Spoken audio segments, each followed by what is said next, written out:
We wake up in the morning and see the President of the United States is accusing people of crimes without evidence and pronouncing them guilty and saying they should be in jail.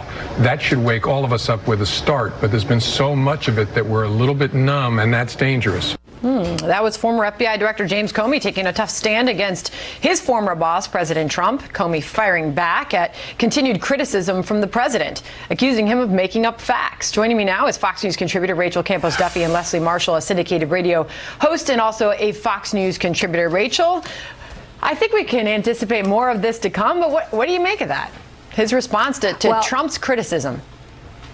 Well, first of all, it's interesting. He says that the American public is numb to Trump's tweets and calls for people to be in prison. I think what the American people are numb to is all this salacious details. You know, he keeps saying prostitutes, Moscow, urine, porn stars.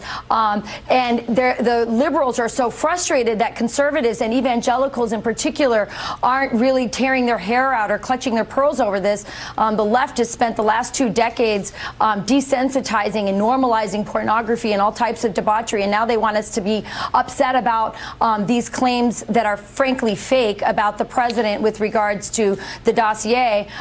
Look, this is an attempt by the resist movement in Comey's family, outside of the government, inside of the government, to dispirit Trump voters and to distract from the booming historic economy. You just talked to Charles Payne. This is an incredible boom. Jobs are up. Government dependency is down, and this is an existential threat to the progressive socialist slide that we were on under the Obama administration. Some people say, you know, even Trump supporters say they wish he would stick on that message, tout the economy, talk about the markets, talk about jobs and making more money, Leslie. But when it comes to Comey's criticism of the president on Twitter, it's interesting because he says that's not normal. Well, it's certainly not business as usual, but not normal. Isn't it not normal for a former FBI director to sit down and go on a media blitz attacking a sitting president?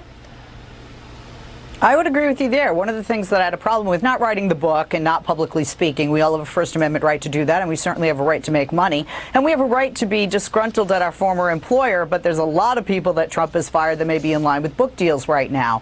What bothers me about this, Sandra, and I've said it before, is that I don't feel that Comey should be commenting on potential obstruction of justice or collusion with Russia or anything that the special counsel is looking into investigation. However, I do think that somebody who's been fired and is angry at a former employer, can go on and can badmouth them and can tweet. The president is making the American people, in my opinion, lose respect, not just for him, but for the office he holds by, as I've said before, juvenile behavior with Twitter and not being presidential and focusing not on attacking individuals like James Comey. Your first point is taken because anything that Comey in these interviews can't answer definitively, truthful or not, I'll leave that debate out there, it is left to speculation. And there has been a lot of speculative answers by the former FBI director.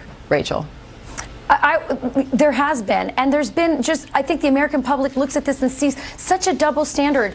There is no equal justice under the law. Imagine if Donald Trump had, deleted 30,000 emails and took a hammer to it and a bleach bit to all his devices. Imagine if he had paid the Russians for a document that was going to lead to an investigation of Hillary Clinton. I mean, why didn't Comey? He was in the office with the president, telling him about a dirty dossier, and didn't tell him that it was paid for by Hillary Clinton and by the DNC. And then when he was asked about it by George Stephanopoulos, he says, well, it just didn't serve my purposes at that time. Well, the president deserved to know that. The American people deserve to know that. And the only reason we know that is that the Congress demanded the subpoena records from Fusion GPS, and found out who paid for it. Nobody was offering that information up. This is a fake scandal. President Trump, I hope you and the Republicans go back to the economy, because this is what people care about. Where I live here in Wisconsin, people are too busy for this crap. That's likely They're going to work. They're going to work. They're doing their jobs, and they don't care about this fake scandal. All right, we will see. There's a lot more of those interviews to come. And meanwhile, the president is talking about the economy. Thanks to both of you for being here. You got it. Thanks. Thank you. 20 past the hour.